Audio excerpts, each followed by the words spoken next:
Hello दोस्तों, स्वागत है आप सभी का आपके अपने YouTube चैनल मैथ्स वाटिका में। दोस्तों मैं हूं रुपेश यादव और इस वीडियो में हम लोग टाइम एंड डिस्टेंस के 3 ऐसे टाइप के क्वेश्चन को देखने वाले हैं जहां से कॉम्पिटिटिव एग्जाम में सबसे ज़्यादा क्वेश्चन पूछा जाता है। तो आइए शुरू करते हैं आज की क्लास को। और सबसे पहले जो पहला टाइप है उसको हम लोग देखते हैं। पहला क्वेश्चन देखिएगा, आपके सामने है। बोला है एक आदमी किसी स्थान को 4 किलोमीटर प्रति घंटा के चाल से जाता है और 16 किलोमीटर प्रति घंटा की चाल से लौटता है, तो उसकी पूरी यात्रा में औसत चाल क्या होगा। यानी जो पहला टाइप हम लोग देखने वाले हैं वो आपका औसत चाल से रिलेटेड है। जो औसत चाल निकालने का जो जनरल फार्मूला होता है, 3 फार्मूला हम लोग यूज करते हैं औसत चाल निकालने के लिए, और तीनों ही फार्मूला बहुत ही ज़्यादा इंपॉर्टेंट है क्योंकि तीनों ही फार्मूला पे आधारित क्वेश्चन आपके एग्जामिनेशन में पूछा जाता है। औसत चाल यानी कि एवरेज स्पीड, ठीक है। एवरेज स्पीड का जो जनरल फार्मूला होता है वह होता है आपका टोटल डिस्टेंस बट्टा टोटल टाइम, यानी आप इसको कह सकते हैं कुल दूरी बट्टा कुल समय, ठीक है। टोटल डिस्टेंस बट्टा टोटल टाइम, यह औसत चाल का आपका जनरल फार्मूला होता है। मेरे साथ साथ इसको याद भी करते हुए आप चलिएगा। टोटल डिस्टेंस बट्टा टोटल टाइम, यह आपका जनरल फार्मूला है औसत चाल निकालने का। इस फार्मूला का उपयोग आपको तब करना है जब कुल दूरी दे दे और कुल समय दे दे। जैसे मान लीजिए क्वेश्चन में ऐसे दे दे कि कोई व्यक्ति पहले 3 घंटा में 100 किलोमीटर की दूरी तय करता है, ठीक है। पहले 3 घंटा में 100 किलोमीटर की दूरी तय करता है और अगले 2 घंटा में ना यह आपका 400 किलोमीटर की दूरी तय करता है। तो आप हमें यह बताइए कि पूरे यात्रा में औसत चाल क्या होगा। यहाँ पे ध्यान से समझिएगा क्या दिया गया है। एक व्यक्ति पहले 3 घंटा में 100 किलोमीटर की दूरी तय करता है और अगले 2 घंटा में 400 किलोमीटर की दूरी तय करता है। तो हमें यह बताना है कि पूरे यात्रा में औसत चाल क्या होगा। तो औसत चाल निकालने के लिए यहाँ पे हम लोग जनरल फार्मूला यूज करेंगे। क्या फार्मूला यूज करेंगे? टोटल डिस्टेंस बट्टा टोटल टाइम। तो टोटल कितना डिस्टेंस यह ट्रैवल किया है, तो 100 किलोमीटर और 400 किलोमीटर, यानी कि कुल मिला के 500 किलोमीटर की दूरी यह तय किया है। यही आपका टोटल डिस्टेंस हो जाएगा। कुल जितनी दूरी यह तय करेगा वही आपका टोटल डिस्टेंस। बट्टा में क्या लिखना है? Total time. टोटल टाइम इसको कितना लगा है? पहले 3 घंटा और उसके बाद 2 घंटा, यानी टोटल टाइम इसको लग गया है 5 घंटा। ऊपर में टोटल डिस्टेंस, नीचे में टोटल टाइम। काटिए इसको, 5 से काटिएगा, 500 को 100 टाइम्स में कटेगा, यानी 100 किलोमीटर प्रति घंटा यही आपका क्या होगा? औसत चाल होगा। तो यह आपका पहला फॉर्मूला है औसत चाल निकालने का। यह आपका जनरल फॉर्मूला कहलाता है। एक चीज़ का ध्यान रहे कि औसत चाल निकालने के लिए जो जनरल औसत वाला फॉर्मूला है उसका उपयोग मत करिएगा। आंकड़ों का योग बट्टा आंकड़ों की संख्या, उस मेथड का उपयोग नहीं होता है। औसत चाल निकालने के लिए हम लोग स्पेशल फॉर्मूला यूज करते हैं जो कि यहाँ पे है। अब आगे, अगर मान लीजिए कि क्वेश्चन में क्या बोले कि 2 समान दूरी को, यानी डिस्टेंस सेम रहे, ठीक है, 2 समान दूरी को 2 अलग अलग चाल से तय करना हो, उस केस में औसत चाल निकालने के लिए फॉर्मूला आपका चेंज हो जाता है ना। उस केस में ना जो औसत चाल हम लोग निकालते हैं, एवरेज स्पीड निकालते हैं, उसका फॉर्मूला होता है आपका 2xy बट्टा x प्लस वाई। 2xy बट्टा x प्लस वाई। यह फॉर्मूला हम लोग यूज कब करेंगे? इस फॉर्मूला का उपयोग हम लोग तब करेंगे, ध्यान से समझिएगा, क्वेश्चन के भाषा को सुनिए, है ना, फॉर्मूला के भाषा को सुनिएगा। आप चाहे तो नोट्स भी तैयार कर सकते हैं। इस फॉर्मूला का उपयोग तब करना है जब 2 समान दूरी को, ठीक है, यहाँ पे यह फॉर्मूला कब यूज करना है? जब 2 समान दूरी हो, है ना, डिस्टेंस क्या हो? समान हो। 2 समान दूरी को 2 अलग अलग चाल से तय किया जाए तो पूरे यात्रा के दौरान औसत चाल बराबर 2xy बट्टा x प्लस वाई होगा, जहां x के स्थान पर पहला स्पीड रखेंगे और y के स्थान पर दूसरा स्पीड को रखना है। x और y के स्थान पर आपको क्या रखना है? दोनों स्पीड को रखना है। फिर से देखिएगा, 2 समान दूरी को अगर 2 अलग अलग चाल से तय किया जाए तो पूरे यात्रा के दौरान औसत चाल बराबर 2xy बट्टा x प्लस वाई होगा। जैसे अगर हम आपसे कहें कि कोई एक व्यक्ति है जो अपने घर से स्कूल जाता है, ठीक है, अपने घर से कहाँ जाता है? स्कूल जाता है। अब यह पर्सन जो है अपने घर से स्कूल गया है 20 किलोमीटर पर आवर के चाल से। इस स्पीड से जो है अपने घर से स्कूल गया है और फिर स्कूल से घर लौटा है 30 किलोमीटर प्रति घंटा के चाल से। आप एक चीज देखिएगा यहाँ पे कि दोनों बार इसके द्वारा जो डिस्टेंस ट्रेवल किया गया है वह आपको इक्वल नजर आएगा। घर से पहले स्कूल गया है इस चाल से और फिर स्कूल से घर आया है इस चाल से। तो जाने वक्त घर से स्कूल वही दूरी है, आने वक्त स्कूल से घर आया वही दूरी है। घर से स्कूल जाए या स्कूल से घर आया, डिस्टेंस तो उतना ही ट्रेवल होगा। तो जाने वक्त स्पीड इतना है, आने वक्त स्पीड इतना है और दोनों समय डिस्टेंस समान है, तो समान दूरी को दो अलग अलग चाल से तय किया गया। तो औसत चाल बराबर क्या होगा 2xy।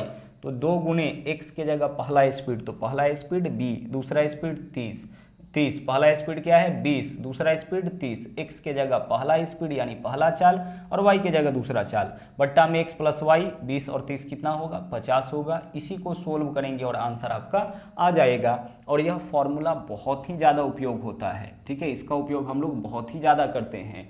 दो समान दूरी को अगर दो अलग अलग चाल से तय किया जाए तो पूरी यात्रा के दौरान औसत चाल बराबर 2xy बट्टा x प्लस वाई होगा। अगर मान लीजिए अगर इसी में ना आपका 3 समान दूरी हो जाए, ठीक है, 3 समान दूरी हो जाए और अगर उसको 3 अलग अलग चाल से तय किया जाए, ठीक है, यहाँ लिख देते हैं हम 3 समान दूरी रहने के केस में 3 समान दूरी को 3 अलग अलग चाल से तय किया जाए, दूरी ही समान होगा, चाल तो अलग अलग ही होगा ना। उस केस में औसत चाल निकालने के लिए जो फॉर्मूला यूज करते हैं वह है आपका औसत चाल, यानी इसको हम क्या लिखेंगे एवरेज स्पीड, एवरेज को शॉर्ट में एवीजी लिखें। यह हो जाएगा आपका 3xyz बट्टा xy plus yz plus zx, ठीक है। इस फॉर्मूला को आप याद रखिएगा, इसका भी उपयोग हम लोग करेंगे, ठीक है। 3 समान दूरी को अगर 3 अलग अलग चाल से तय किया जाए तो पूरे यात्रा के दौरान औसत चाल बराबर 3xyz, जहां x के जगह पहला स्पीड, y के जगह दूसरा स्पीड और z के जगह आपको तीसरा स्पीड रखना है। आई होप कि इतना चीज आप सब लोगों का क्लियर हो रहा होगा। दो समान दूरी को दो अलग अलग चाल से तय किया जाए तो पूरे यात्रा के दौरान औसत चाल बराबर 2xy बट्टा x प्लस वाई। 3 समान दूरी को 3 अलग अलग चाल से तय किया जाए तो पूरे यात्रा के दौरान औसत चाल बराबर 3xyz बट्टा xy plus yz plus zx, okay. और एवरेज का जो जनरल एवरेज स्पीड का जो जनरल फॉर्मूला है, यह आपका कैसा फॉर्मूला है जनरल फॉर्मूला है। इसमें दूरी समान रहने का कोई कंडीशन नहीं है, इस दोनों में दूरी समान होना चाहिए, बट इसमें दूरी समान होने का कोई कंडीशन नहीं है। यह आपका जनरल फॉर्मूला है, कुल दूरी बट्टा कुल समय। वैसे भी चाल बराबर औसत चाल ही है ना, चाल बराबर दूरी बट्टा समय होता है, तो औसत चाल है तो कुल दूरी बट्टा कुल समय, ओके। तो इस पार्ट का आप स्क्रीनशॉट ले लीजिएगा। और अब हम लोग चलेंगे क्वेश्चन के ऊपर, इसका भी उपयोग बड़े आराम से करेंगे। क्वेश्चन में अभी हम इंप्लीमेंट करके देखते हैं। और जैसा कि हमने आपको बताया है स्टार्टिंग में कि टोटल 3 महत्वपूर्ण टाइप के क्वेश्चन को हम लोग इस वीडियो के अंदर करने वाले हैं, तो आप वीडियो के अंत तक जरूर बने रहिएगा। अब पहला क्वेश्चन देखिए, पहला क्वेश्चन क्या है, एक आदमी किसी स्थान को 4 किलोमीटर प्रति घंटा के चाल से जाता है, ठीक है। एक आदमी किसी स्थान को 4 किलोमीटर प्रति घंटा के चाल से जाता है और साइकिल से 16 किलोमीटर प्रति घंटा के चाल से वापस लौटता है। अब देखिए जितना दूर गया है उतना ही दूर वापस लौटा है। गया है 4 किलोमीटर प्रति घंटा के चाल से और लौटा है 16 किलोमीटर प्रति घंटा के चाल से। बोला है उसकी पूरी यात्रा में औसत चाल क्या होगा। तो आप बताइए कि पूरे यात्रा में इसका औसत चाल क्या होगा। तो समान दूरी को दो अलग अलग चाल से तय किया है तो पूरे यात्रा में औसत चाल 2xy, तो 2 गुने x के जगह पहला चाल और y के जगह दूसरा चाल, 2xy, x के जगह पहला चाल, y के जगह दूसरा चाल, बट्टा x प्लस y, तो 4 प्लस 16 कितना हो जाएगा 20 हो जाएगा। 2xy बट्टा x प्लस y, यही तो फॉर्मूला है ना, 2xy बट्टा x प्लस y। x के जगह पहला चाल, y के जगह दूसरा चाल, पहला चाल 4 है, दूसरा 16 है, बट्टा में x plus Y, 4 plus 16 20। Solve करिए आंसर आपका आ जाएगा। 4 से इसको काटिएगा, 4 पंचे 20 हो जाएगा। ऊपर में कितना है 32 और नीचे में 5, 32 बट्टा 5 को काटिए, 5 छके 30, दशमलव डालिएगा, 0 5 चौके 20, यानी कि 6.4 किलोमीटर प्रति घंटा, यही आपका औसत चाल हो जाएगा। दूरी समान था, चाल अलग अलग है, तो पूरी यात्रा में औसत चाल 2xy बट्टा x प्लस वाई हो जाएगा।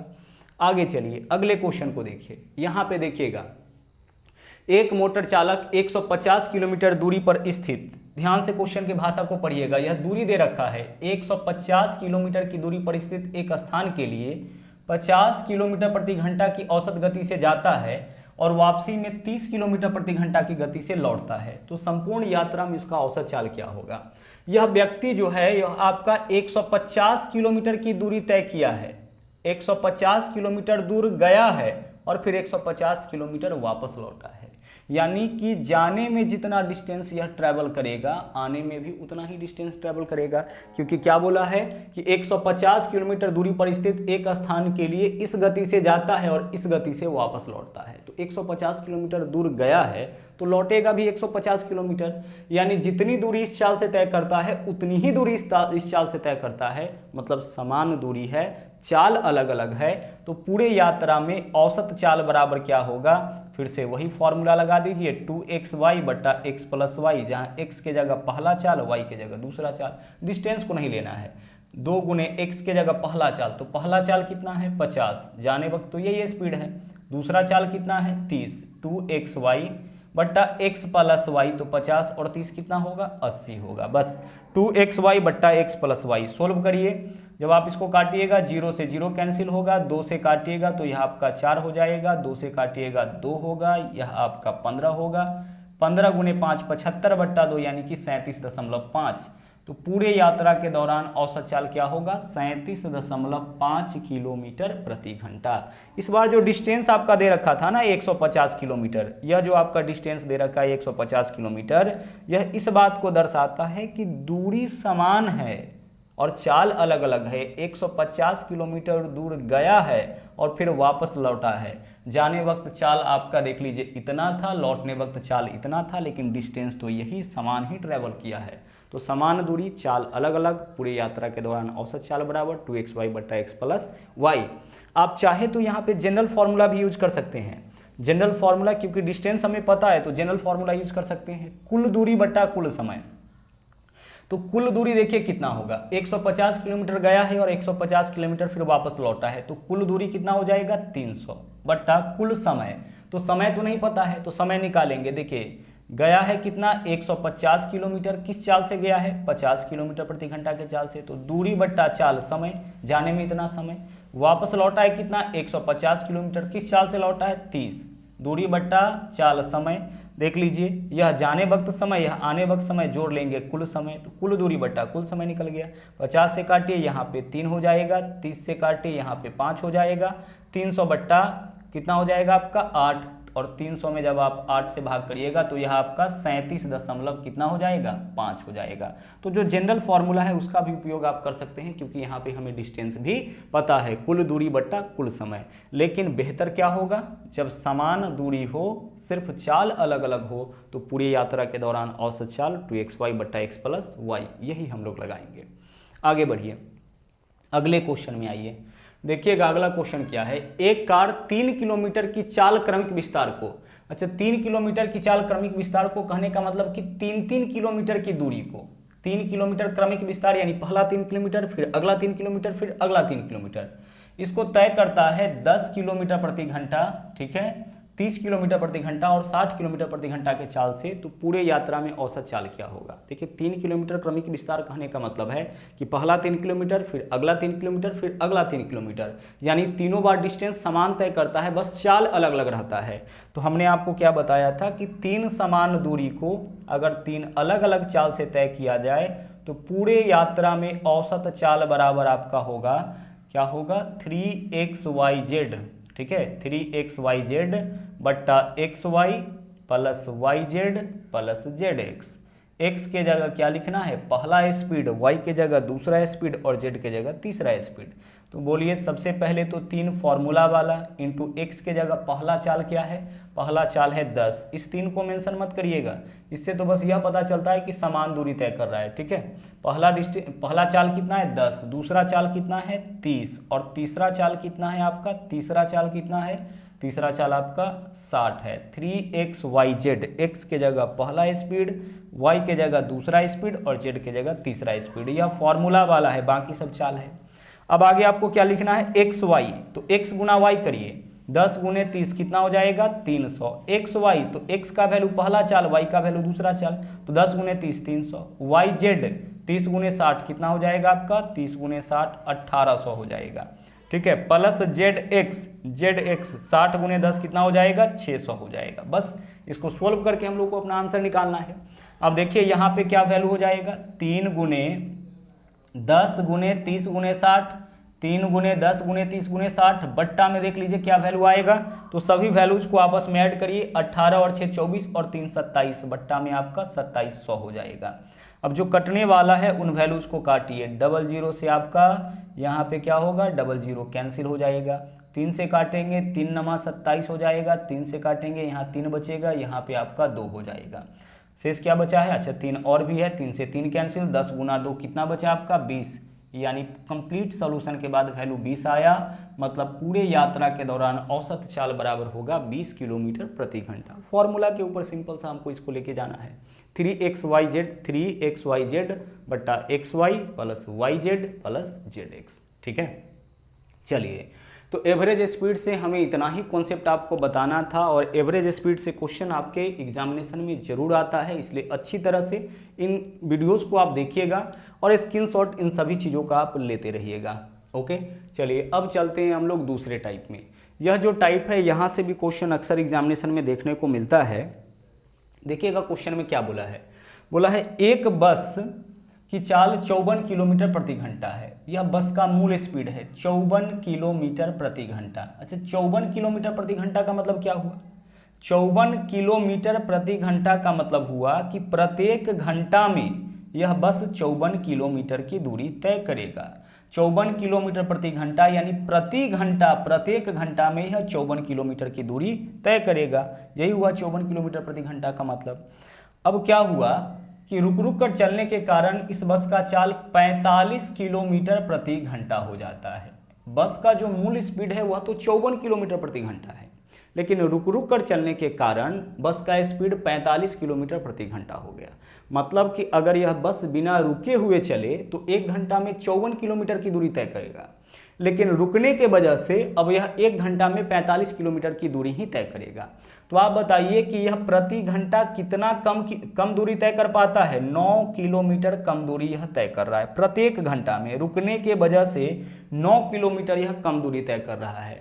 इसको दूरी तय करना चाहिए था 54, लेकिन यह दूरी तय कर रहा है मात्र कितना, 45, यानी प्रत्येक घंटा यह 9 किलोमीटर दूरी कम तय कर रहा है। ठीक है, अब आगे देखिए हम लोगों से क्या पूछा है कि प्रति घंटा बस कितने देर के लिए रुकता है। हमें यह बताना है कि प्रति घंटा बस कितने देर के लिए रुकता है। ध्यान से कॉन्सेप्ट समझिएगा, बिना रुके हुए चलता तो 1 घंटा में 54, रुककर चलने की वजह से 1 घंटा में 45, यानी प्रति घंटा कितना किलोमीटर कम चल रहा है, 9 किलोमीटर, यानी प्रति घंटा उतने ही समय के लिए 1 सेकेंड।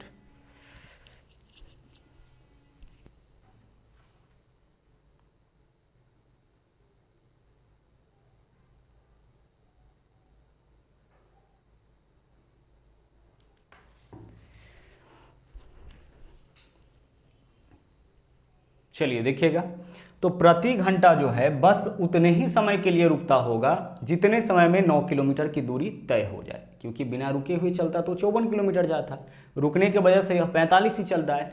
इसका मतलब है कि बस उतने ही समय के लिए रास्ते में रुकता है जितने समय में 9 किलोमीटर की दूरी तय हो जाए। तो 9 किलोमीटर की दूरी तय करने में कितना समय लगेगा बस को, तो बस का मूल स्पीड है 54 किलोमीटर प्रति घंटा। ठीक है, तो समय बराबर क्या होगा, दूरी बट्टा चाल, यही तो होगा। समय बराबर क्या होगा, दूरी बट्टा चाल। तो इतनी दूरी तय करने में जितना समय लगेगा उतने ही समय के लिए बस रास्ते में रुकता होगा। किलोमीटर से किलोमीटर कैंसिल, 9 छक्के 54, ऊपर में कुछ नहीं तो 1, नीचे में कितना 6, और बट्टा के नीचे बट्टा में आवर है तो आवर ऊपर जाएगा, तो 1/6 आवर। अब इसको मिनट में कन्वर्ट करना है तो कितना से गुना कर देंगे, 60 से। आवर है, मिनट में कन्वर्ट करना है तो 60 से गुना कर दीजिए, यह मिनट में आपका कन्वर्ट हो जाएगा। 6 से काटिए, 6 दहाई 60, यानी कि प्रति घंटा बस जो है ना वो आपका 10 मिनट के लिए रुकता होगा। प्रति घंटा बस कितने समय के लिए रुकता होगा, 10 मिनट के लिए रुकता होगा। ओके, चलिए हम लोग कैसे अपने क्वेश्चन का आंसर निकालेंगे, ध्यान से समझिएगा। ठीक है, क्वेश्चन आप समझ चुके हैं, अब हम लोग आंसर अपना कैसे निकालेंगे ध्यान से समझिएगा। हमें लिखना है दोनों स्पीड में अंतर, तो 54 और 45 में अंतर कितना का, 9 का। ऐसे क्वेश्चन में जब आपसे यह पूछा जाए कि बस प्रति घंटा कितने समय के लिए रुकती है, तो बनाने का ट्रिक क्या होगा कि दोनों स्पीड का जो अंतर होगा उसको ऊपर लिखेंगे और जो मूल स्पीड होगा उसको नीचे लिखना है। मूल स्पीड यानी जो पहले वाला स्पीड होगा उसको नीचे लिखेंगे। पहले मूल स्पीड कौन होगा? जो बिना रुके हुए दूरी तय करता होगा। तो मूल स्पीड 54, बिना रुके हुए 54 किलोमीटर प्रति घंटा के चाल से तय करता है। तो यह मूल स्पीड, दोनों स्पीड का अंतर ऊपर में, मूल स्पीड नीचे में, और गुना करेंगे 60 से। 60 से गुना इसलिए करते हैं क्योंकि यहाँ से रिजल्ट आपका आवर के रूप में आता है, जबकि रिजल्ट हमें किस फॉर्म में बताना होता है? मिनट के रूप में बताना है। अगर आवर के रूप में ही बताना होगा तब हमें 60 से गुना करने की आवश्यकता नहीं है। तो काटिए, 9 छक्के 54, 6 से काटेंगे 6 दहाई 60, यानी प्रति घंटा बस जो है ना वो आपका कितने मिनट के लिए रुकती होगी? 10 मिनट के लिए रुकती है। क्लियर? चलिए, बस इतना ही काम आपको करना है। आगे बढ़ते हैं, अगले क्वेश्चन से इस कॉन्सेप्ट को और क्लियर करते हैं। दूसरा क्वेश्चन है इसी टाइप का।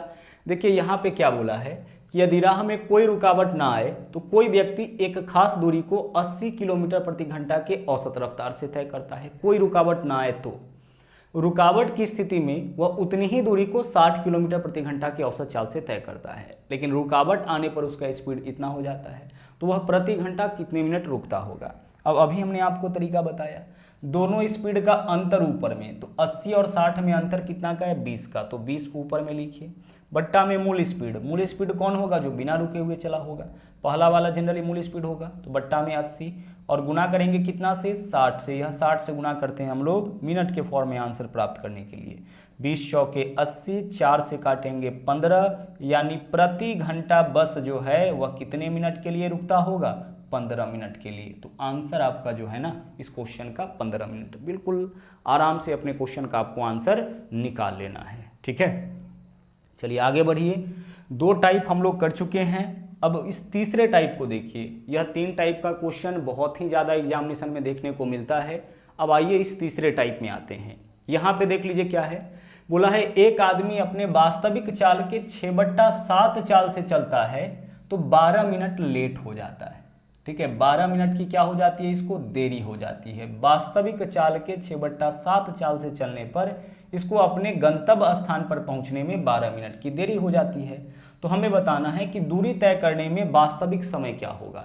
इस क्वेश्चन को बनाने का डायरेक्ट हम लोग ट्रिक ही देखेंगे, प्रोसेस में नहीं जाएंगे। देखिए हमें क्या बताना है? वास्तविक समय बताना है। यह व्यक्ति क्या करता है? वास्तविक चाल के 6/7 चाल से चलता है। वास्तविक चाल के 6/7 चाल कहने का मतलब कि अगर पहले इसका स्पीड 7 था तो अब इसका स्पीड कितना हो जाएगा? अब इसका स्पीड 6 हो जाएगा।